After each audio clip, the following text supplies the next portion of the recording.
Alright, welcome back to the Junius Maltby channel for some Earl Grey tea and a brief discussion on, well, how governments tend to deteriorate over time, especially based on their spending and habituation to go to war.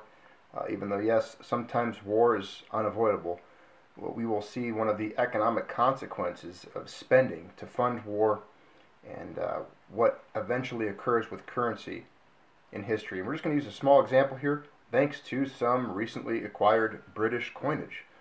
Much appreciated. It's always fun to break some coins out. And I'm a very visual person, so it's things like this, tangible, physical things that I can touch and hold and look at and scribble out sloppily on a piece of paper and have a cup of tea. Kind of helps me grasp certain concepts and visualize them. So maybe it'll help some of you out. Or if you've got small children that like to read, scribble, and look at cartoons of coins like this, well then, here you go. So you look at, what we're going to start with is the only two old British coins that I have so far, as of yet. Many of you are aware, I've recently been bitten by the Great Britain coinage bug, and thanks to a dear friend here of the channel who sent me this half crown here, and I recently picked up this half crown here. We'll get a quick look at it here. This is going to be one of our story pieces today. So this half crown here, I think it weighs about 15 grams, and it's got like $6 worth of silver in it. So this is 92.5%, it's a 1915 half crown. I got a pretty good deal on it, and that's just a gorgeous coin. It's worn out, but you know, it's been places. It's extinguished debt. It's done its job as a coin. It's circulated. It is indeed real money. 92.5% sterling silver. And I'm going to put that coin right here. And the reason for that is you can see here we've got some history written down. So I did a little bit of research, and the first, what they call the official crown, half crown, officially the first half crown was struck sometime around 1526 under Henry VIII, but it was gold.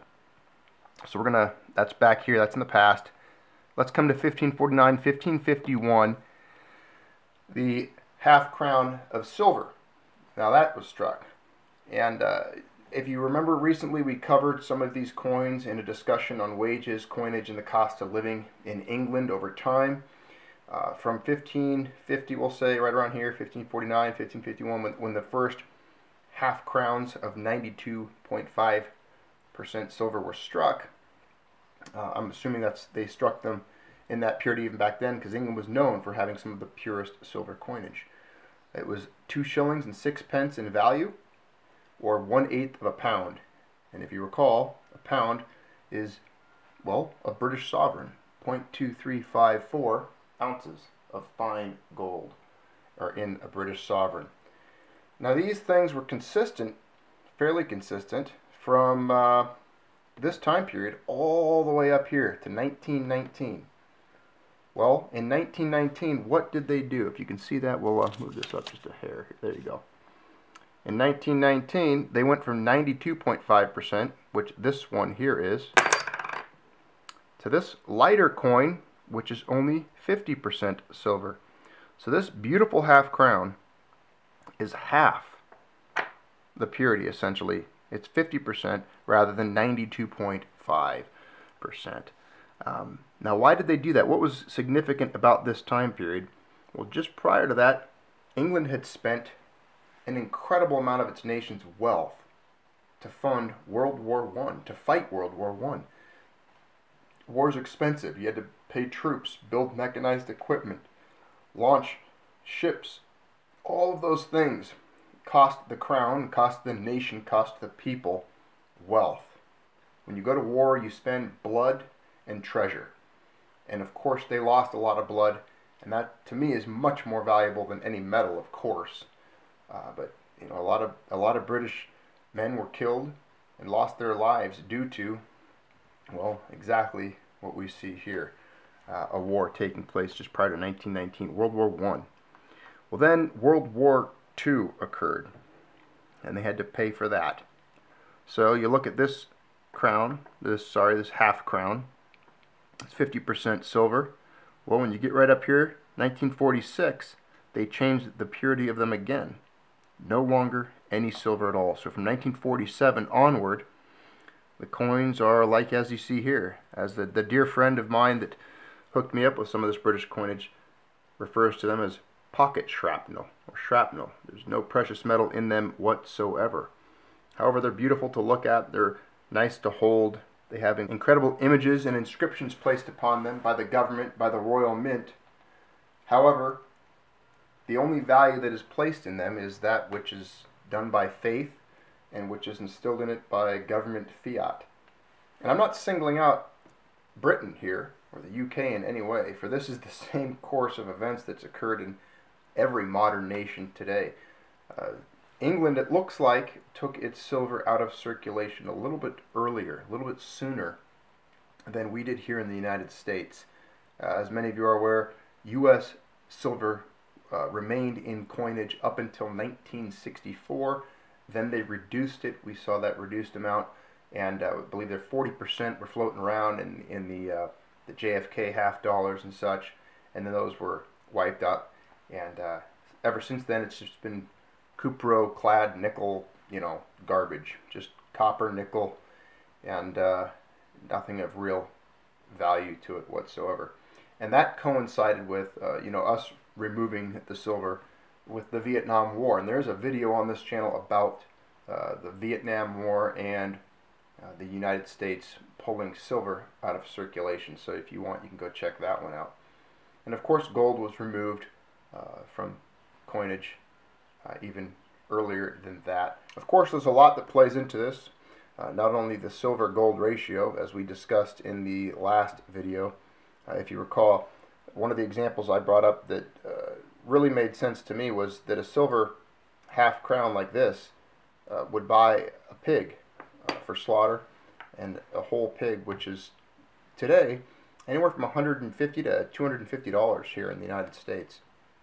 So that's pretty significant purchasing power for basically just under a half ounce of silver. I think these are 0.40, 0.45 ounces of silver in a half crown such as this.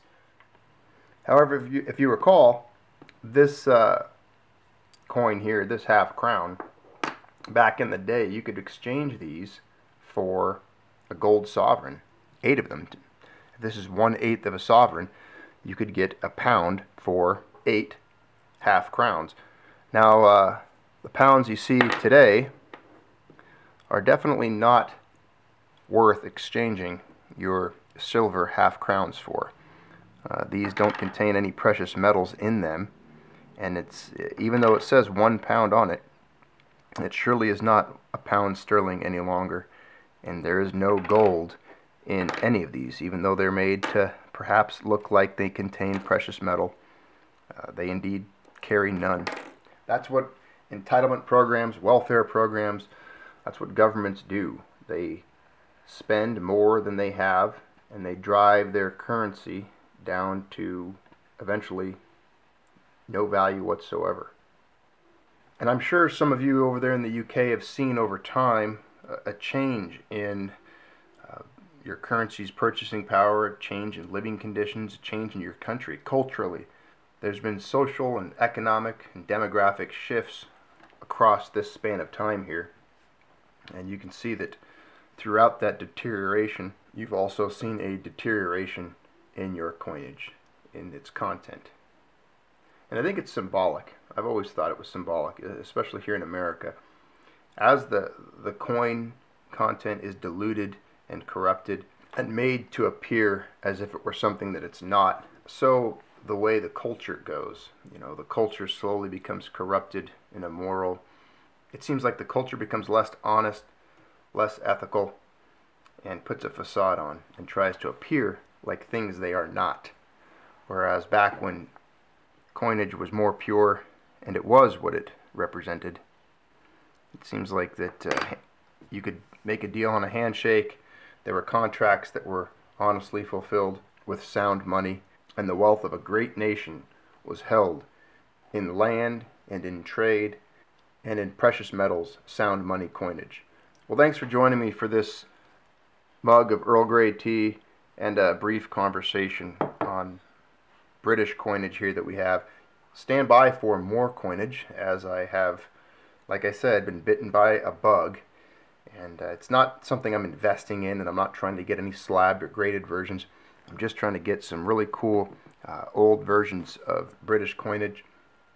Eventually I would like to do a story and have the coins to do it, where I could put out all of the large silver dollar-like coins. I'd like to get a Wacom's dollar, and then a 8 reals, a pillar dollar, and then a early American silver dollar, as well as a very early British silver crown, and just kind of show the story and talk about the time in history where approximately 27 or 26 grains of silver was the standard. It was the unit of exchange around the world. And you know, people talk about a one world currency and how it's impossible and this and that and the other thing. And well, you know what? There was a time where there really was somewhat of a one world currency, and it was the gold and silver standard, and it worked for a long time. There's a reason you find ships whose hulls are full of silver bars and silver coins and gold. There's a reason that in World War II, up here, a British ship, the Gersopa, on its way back from India, carrying 200 tons of precious silver bars, was sunk and targeted by a Nazi U-boat. Silver was indeed a strategic target. With that silver sitting on the bottom of the ocean, it negatively impacted the British economy. They needed that silver to strike coins to circulate in the economy so that goods and services could exchange hands and silver coins could circulate. Alright, thanks for being part of the Junius Maltby channel. It's been a long time since we did a scribble drawing and some coins on a sheet of paper.